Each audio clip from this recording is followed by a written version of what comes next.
Hey, everybody, my name's Leo Isles, and some of you may remember me from a couple of bands I've played down in Winfield over the years. Spontaneous Combustion was our longest lived band. We played there for 21 straight years, but I played with other bands down there too. But the point is that I've been going to Walnut Valley since, my first t-shirt is 1976. And there are those who will tell you I was there in 1975. I just have to say, fine if you say so. Because, I was in the area. I might have been there. Who knows? But I took up the bass because I pretty much lost an argument with my older brother, Roger. We needed a bass player in the band, and we were both playing guitar. And he didn't want to play the bass, and I didn't either. But one of my best friends, when I told him about it, said, "Are you kidding me? Your brother's a lot better guitar player than you are. You should play the bass." Okay, well, it turned out to be good advice, and I've enjoyed it ever since, to be honest. But 1978, I had bought a nice, what turned out to be a very nice bass out of the newspaper, when we still got newspapers back in those days. It was a 1967 Hofner with a bow, and I paid $400 for the pair. Now I've come to realize over the years that I got a hell of a deal.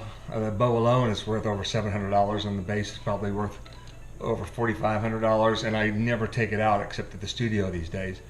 My bass of choice to take to Winfield is a 1949 K M1 that's just a Canon, and it's great in jam sessions, but I digress. What I'm here to do is share a little secret with my fellow bass players. So anybody that's gone out there, and if you're down there playing the bass, chances are you just got to be the designated bass player. And if you're like me, you've got little dots on, right on the fretboard to kind of show you where the third position and the fifth position are. And I'll tell you what's going to happen, because it happened to me many times. You're going to blister up. You're going to overdo it. It's real easy to do because we're out there in the campgrounds. We're playing like our lives depended on it. And you could burn out. And not only that, you could have a very painful injury on your fingers. Not just these, not just your picking fingers, but on your fretting fingers as well. So I'm going to give you a little survival kit. Now, the first thing I'm going to do is say this. The most secret ingredient for avoiding injury in the first place and being able to play for a long time is nose grease. Nose grease, I'm not kidding. If you ever watch me on stage, you'll notice that I frequently maybe reach up like this, or even on cheek or whatever, I'll reach up. And what I'm doing actually is I'm putting a little oil from my nose. And the hot and sweaty confines of Walnut Valley, it's very common, but it's a very good lubricant. Very good lubricant. And it will keep your fingers sliding across those strings very consistently. Now, I'll also point out that you'd think somebody that's been playing bass as long as I have, and I play very aggressively, if not technically well, but I play aggressively. You'd think I have calluses, massive calluses on the fingers of both hands. I have none. I have no calluses on either one of either my picking fingers or my fretting fingers. And that's because technique is everything. So, avoid injury by developing good technique. Don't overplay, and keep your fingers lubricated. All right. Now, having said that, you're going to blister. You're going to hurt yourself. It's very common.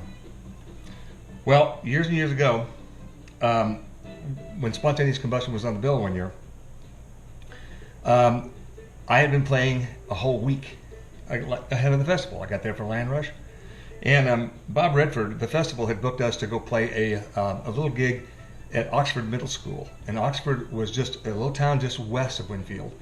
And so we had taken our own sound system down there, and we went over and set it up in the afternoon. And my fingers, literally, I had blisters on them. And I still had a festival to get through, playing on stage. So out of desperation, I went to see the nurse at this little middle school. And I said, "Can you help me out with this?" And she said, "Well, let's just see what we can do." She sat me down there in her room. So here's what I learned from this lady. First of all, everybody's buddy, new skin. Okay? This not only gives you a good protective coating on your fingers, but it also has an analgesic in it, which helps with the pain.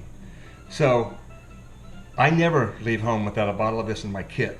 And the way you use it is you put a liberal coat on it. I pick primarily with my index and middle fingers, occasionally with my ring finger, but these two are particularly subject. So give them a good coat, let it dry. Give it another coat, let it dry. Give it a third coat.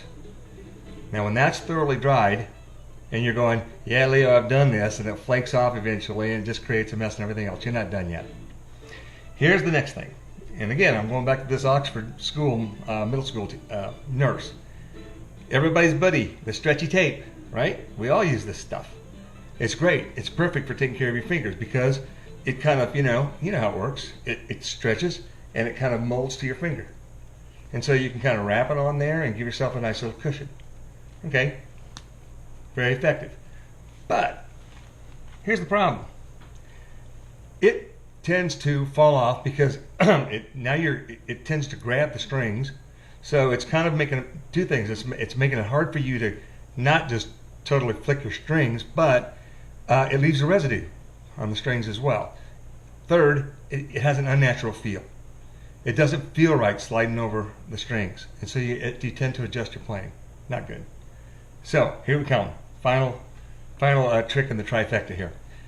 The lady reaches in, and I explained to this nurse this stuff all in a way. She goes, I'm not done. She pulls out this.